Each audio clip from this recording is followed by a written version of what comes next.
ntabwo twumva ko abakandida bakumva ko kugira ngo komisiyo igaragare ko yakoze neza ari ukwica amategeko. Nanone byaba atari byo. Komisiyo yubahiriza amategeko ikanasobanura, kuko ibijyanye n'uburere mboneragihugu bushingiye ku matora ni nacyo gikorwa cya mbere dukora kugira ngo cyumvikane. Wenda munyemereho gato, hari akantu gatoya kagiye kanavugwa, wenda nakumbonereho umwanya kugasobanura kuko binahuye n'ibi ngibi byo kumva ko hariho wenda abo komisiyo iba yiteguye gukura muri uru rugendo kandi atari byo. Aho usanga hari n'ababazaga bati se twebwe komisiyo ntiyaduhaye ibikoresho byo kugenda tureba, ariko ngira ngo mwese aho mwicaye ahangaha ushatse ko nkusinyira kuri rwa rutonde ugashaka kumenya ko ndi kuri lisiti y'itora kuko nacyo cyasabwaga, ukoresha telefoni yawe. Ariko ikibazo cyabayeho nuko abantu uko tubibona twebwe hatabayeho kubishyiramo imbaraga zihagije no kubiha agaciro gahagije kugira ngo umuntu amenye uyu muntu nashyize ku rutonde rwanjye koko yujuje ibyangombwa, kandi bituma abimenya byari byoroshye kuko we ubwe arebye kuri telefoni ye ahita yibona kandi akabikwereka ko ari kuri lisiti y'itora. Ntabwo rero byasabaga ko tumuha imashini cyangwa se ari ikoranabuhanga rikoreshwa na komisiyo gusa. Telefone y'umuntu ugiye kuguha sinyateri ye yagombaga kukwereka, ukabona niba ari kuri lisiti y'itora, ukamenya niba ntacyo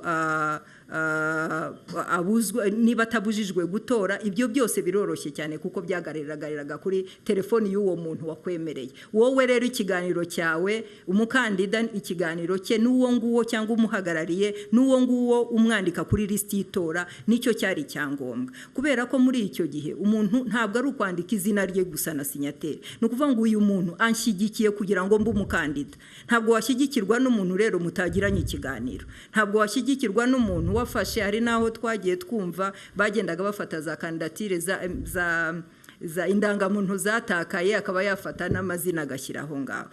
Ibyo rero turagomba kubihuza na wa muntu ushaka koko kuba umuyobozi. Ikindi tushaka no kongera gusobanura, ntabwo abantu batabonye aya mahirwe byaturutse kuri lisiti y'itora gusa. Ngira ngo Madame Scovia akibajijeho nubwo nta kigiyemo cyose kuko twabitangaje.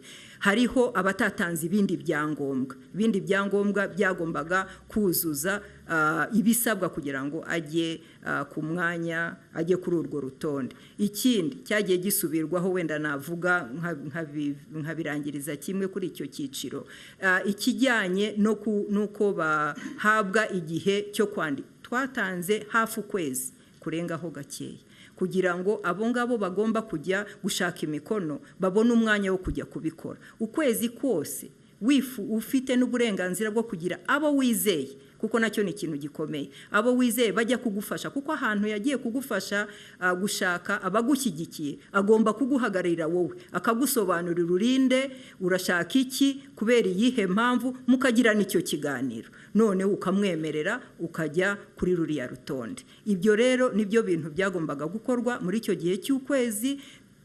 Amabwiriza atwemerera gushyiraho igihe ntarengwa.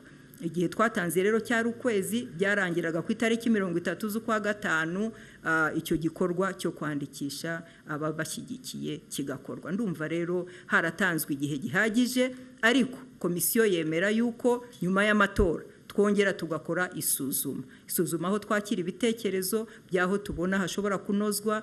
Ngira ngo no mu bindi bihugu murabizi ari ibi byibanze, hariho n'abasaba amafaranga, hariho abasaba amashuri, hariho ibyo twumvise wenda mwagombaga kubigenza gutya. Ibyo bindi byose twazakomeza kubiganiraho, tukareba ikibereye abanyarwanda n'ikibereye abifuza kuba abayobozi. Ariko icyo nagira ngo mbisobanure neza, komisiyo nta bushake na buke, nta n'impamvu yabifite yo gukuramo umukandida ku mpamvu yo kumubuza kwiyamamaza, kuko nicyo tubereyeho. Turifuza kugira abakandida ariko bubahirije ibyangombwa n'ibisabwa n'amategeko.